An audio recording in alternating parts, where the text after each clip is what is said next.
How to rearrange post on Instagram. So to rearrange your Instagram post, all you have to do after you open your Instagram like this, tap on your profile at the bottom right side.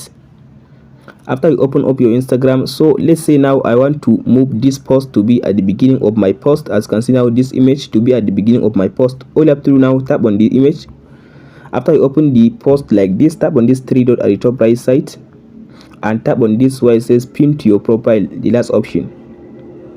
So now if I tap on this back arrow, now as you can see now the image has been at the beginning of my post. So if you want to just rearrange, you can just use method to rearrange the image.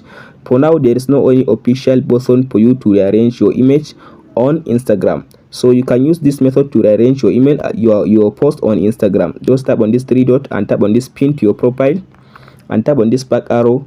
So as you can see now, it just moved the image to beginning. Hope this video helps you out. Don't forget to like and subscribe. Thank you for watching, guys. We'll meet in the next video.